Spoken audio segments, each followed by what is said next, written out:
ఓం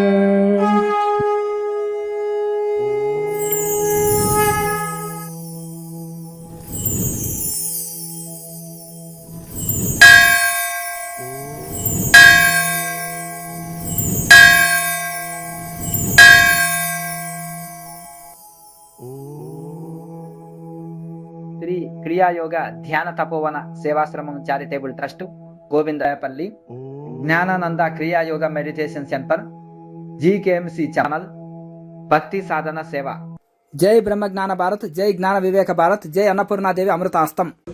ఒక గృహిణిగా తన ధర్మాన్ని తను నిర్వర్తిస్తూ తన బాధ్యతలు పూర్తయిన తర్వాత తల్లిదండ్రుల్ని మెట్టింటి వారి అనుమతిని కోరి వారి అనుమతితో తనను తాను పరీక్షించుకోదలచి సుమారు 7.5 సంవత్సరాల పాటు ప్రకాశం జిల్లా మరిపూడి మండలానికి దగ్గరలో ఉన్న మల్లవర అనే గ్రామంలో స్వయంగా గోశాల నిర్మాణం చేసుకుని గోవుల్ని సేవిస్తూ తన శ్రీ మహాషోడశి పూర్ణోపాసన సాధన చేసి పూర్ణ సిద్ధి పొంది పూర్ణ సిద్ధిరాలిగా హిమాలయ గురువులు 112 సంవత్సరాల కన్నా ఎక్కువ వయసు కలిగిన శ్రీ శ్రీ సంత్ సదానందగిరి స్వామివారి ఇక్కడే ఉన్నారు. వారి ఆశీస్సుల్ని పొంది వారిచే సన్యాస దీక్ష స్వీకరించి శ్రీ మహంత్ మహావిద్యానందగిరి మాతాజీ గారు వారికి ఘనంగా స్వాగతం పలుకుతున్నాము. మీ కరతాళ ధ్వనులు మరింతగా మారు మ్రోగాలని ఆశిస్తున్నాను. మరొకసారి గట్టిగా మీ చెప్పట్లు. ఒక గృహిణిగా ఉంటూ ఆదర్శ గృహిణిగా ఉంటూ తల్లిగా, కోడలిగా, అక్కగా, చెల్లిగా ఇలా అంతా కుటుంబ వ్యవస్థలో ఉంటూ ఆ తర్వాత ఇలా మాతాజీగా మారడం అంటే అంత ఆషామాషి కాదు. పర్యావరణము, ప్రకృతి, గోసేవ ఇలా చేయడం ఇంకా ఇంకా ఆషామాషి కాదు. మాతా మహావిద్యానందగిరి మాతాజీ గారిని అనుగ్రహ భాషణ చేయవలసిందిగా సవినయంగా కోరుతున్నాను.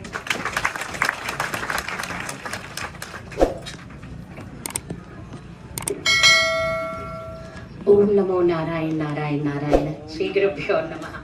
నా గురుదేవులు సంత్ సదానందగిరి బాబా వారి పాది పద్మాలకు భక్తితో నమస్కరిస్తున్నాను.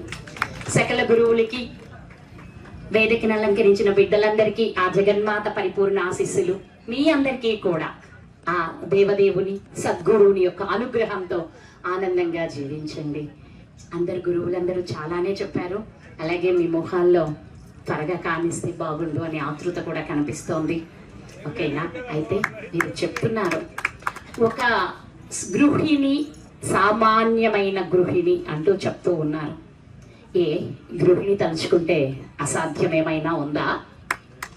మరి ఆధ్యాత్మిక జగత్తుని ఎందుకు వెళ్ళకూడదు ఈ గృహిణులందరూ కలిసి?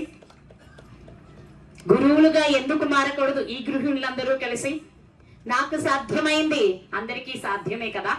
కనుక ఇక్కడున్న పెద్దలందరూ కోడలు సరిగ్గా కూర చేయలేదు, వాడలా ఉన్నాడు, ఇది ఇలా ఉన్నాడు అని విమర్శించడాలు మానేసి పరిపూర్ణ ఆత్మ జ్ఞానాన్ని జీవితంలో సాధన చేయడం ప్రారంభిస్తే మన కుటుంబ వ్యవస్థ స్వర్గమయం అవుతుంది. కనుక ఈ అన్ని అనుభవించాము, అయిపోయింది. ఇక్కడ నుంచి మాకు వీటి ఏటి మీద వారు చెప్పారు ఏం కావాలి? వైరాగ్యం కావాలి. వీరు చెప్పారు దుఃఖరహితమైన జీవితం కావాలి. ఇవి అన్నిటికీ ఒక్కటే. ఎన్ని కోట్ల రూపాయలు సంపాదించి ఎంత ఖరీదైన కార్లలో తిరిగినా, కాలు కింద పెట్టకుండా ఎప్పుడు ఎల్లవేళలా ఏసీ గదుల్లో ఉన్నా, ఎందరో సేవకులతో పనులు చేపించుకుంటున్నా, ఎలాంటి పరిస్థితిలో ఉన్నా ఎవ్వరూ ఆనందంగా ఉండరు కాక ఉండరు. ఒకే ఒక్కరు మాత్రమే సదా ఆనందంగా ఉండగలుగుతారు. అది ఆత్మజ్ఞాని మాత్రమే.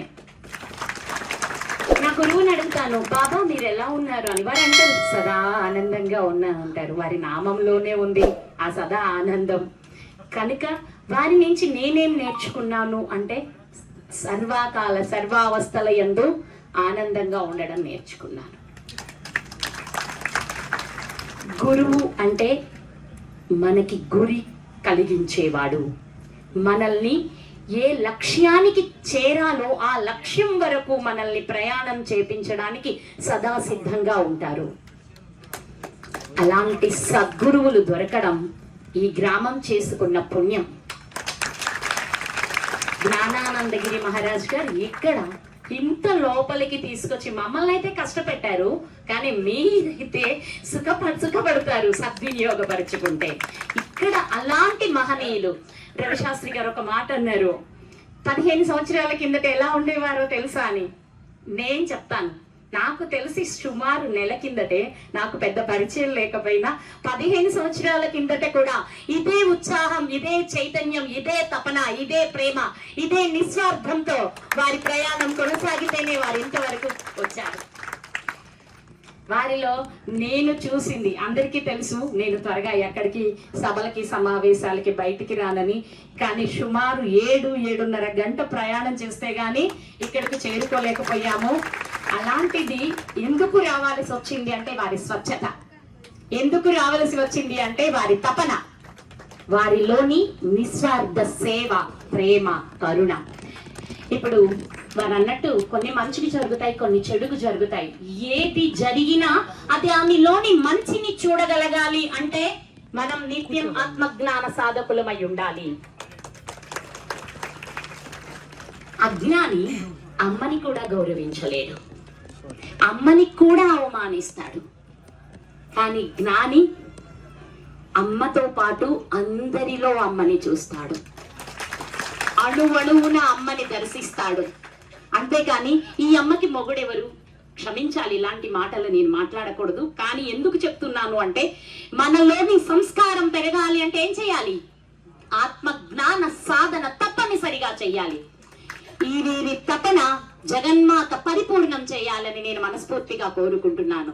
మీ అందరి బిడ్డలకు ఆ యోగం, క్రియాయోగం ఒక సిలబస్ గా మారిన వేళ మీ బిడ్డలలోని మానవత్వాన్ని చూసి మీరు పొంగిపోతారు. మా జన్మలు ధన్యమయ్యాయి కదా అని తరిస్తారు, ఆనందిస్తారు. అందుకని అందరూ ఒక్కటేంటి, మనం ఒక్కరమే పెట్టి ఆపేస్తే బాగుంటుందా? ఒక్కొక్కరం 100 మందితో సంతకాలు పెట్టిద్దాం. ఎందుకోసం? మన బిడ్డల శ్రేయస్సు కోసం. మన దేశం అంటే విలువేంటో తెలియాలి, మన గోవు అంటే విలువేంటో తెలియాలి, మన ప్రకృతి మాత అంటే విలువేంటో తెలియాలి. మన నదులను కూడా గంగామాత అంటాము, కృష్ణామాత అంటాము, గోదావరి తల్లి అంటాము. ఇంతెందుకు మన పక్క నుంచి జరజరా పాకిపోతున్న ఒక సర్పాన్ని కూడా అమ్మా నాగమ్మ తల్లి అంటాం. ఆ సంస్కారం ఎవరు నేర్పారు? మన సనాతన ధర్మం, మన ఋషులు, మన గురువులు, మన వేదాలు. అంతటి అద్భుతమైన పుణ్యభూమి భరత భూమి మీద పుట్టడం మనందరం చేసుకున్న అదృష్టం. ఆ అదృష్టాన్ని సద్వినియోగపరుచుకోవాలి అంటే తప్పనిసరిగా సాధకులమై ఉండాలి. ఒక చిన్న అంటే అందరూ చెప్తున్నారు కదా గృహిణి అని, గృహిణిగానే ఉన్నాను, నా ధర్మాలు నేను నిర్వర్తిస్తున్నాను. నాలో ఒకే ఒక్క మాట ఆలోచింప చేసింది. ఒక ధ్యానం ఉంటుంది, మన లోపల ఉన్న శక్తిని, how to manifest the greatness with in you. మన లోపల ఉన్న శక్తిని మనం ఎలా బయటికి చూపించాలంటే, చూపించడం ప్రదర్శించడం కాదు. గులాబీ పువ్వు వాసన ఎవరు చెప్పాలి ప్రదర్శించాలి, మల్లె పువ్వు వాసన ఎవరు చూపించాలి? అదే మనకు చేరుతున్నట్లే మనలోని మహనీయత. What is the greatness of the human? మహనీయత, మానవత్వం. అది అందరికీ తెలియాలి అంటే మనం వెళ్ళి ప్రదర్శించక్కర్లేదు. మన నడవడికడే అందరికీ మనలోని మహనీయతను, మానవత్వాన్ని తెలియచేస్తోంది. అలాంటి ఒక కుండలిని ధ్యానం చేసేటప్పుడు ఒక మహాగురువు ఒక మంచి మాటలు చెప్తున్నారు. అవి అమృత ధారలై నా చెవుల్లోకి చేరుతూ ఉన్నాయి. అది ముందు మనం పుణ్యాత్మలం అవ్వాలేమో. ఆదిశంకరాచార్యులు చెప్తారు, అరే దుర్లభం త్రైమే వైతత్ దైవానుగ్రహ హేతుకం మనుష్యత్వం ముముక్షత్వం మహాపురుష సంశేరిహ. 3 కావాలి అంటే గత జన్మలో మనం పరిపూర్ణంగా పుణ్యం చేసుకొని పుడితేనే ఇది సాధ్యం. అది ఏంటి అంటే మనిషిగా పుట్టాలన్నా, వాడికి ఆధ్యాత్మికత వైపు మనస్సు కావాలన్నా, ఆ ఆధ్యాత్మికతలో సవ్యంగా నడిపించగలిగే సద్గురువు యొక్క సన్నిధి దొరకాలన్నా మనం 1,000,000 జన్మల పుణ్యం చేసుకుంటేనే అది సాధ్యమవుతుంది అని ఆదిశంకరాచార్యులు వారు చెప్పారు.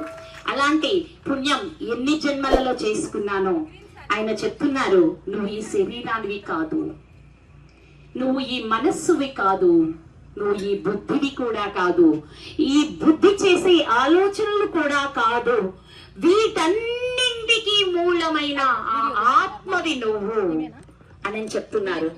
ఈ శరీరాన్ని నేను కానప్పుడు ఈ శరీరం కోసం ఏం చేస్తున్నాను అనే ఒక ఆలోచన నాలో ఈ స్థితికి ఈ రోజు ఇక్కడ రేపు ఇంకెక్కడో నా గురువుల అనుగ్రహంతో ఆ ఒక్క ఆలోచనే ఈ స్థితిలో నిల్చోబెడుతుంది. ఏం సాధనలు? పూర్ణోపాసన అంటేనే పరిపూర్ణంగా అయమాత్మ బ్రహ్మ, నేనే పరబ్రహ్మమై ఉన్నాను అనే పరిపూర్ణ అనుభూతి చెందితేనే దానిని పూర్ణోపాసన, పూర్ణ విద్యా ఉపాసన అంటాం. అంతేకాని ఊర కూర్చొని మాలలు తిప్పేసాం, మంత్రాలు అనేసామంటే దానికి పూర్ణ ఉపాసన ఫలం దక్కదు.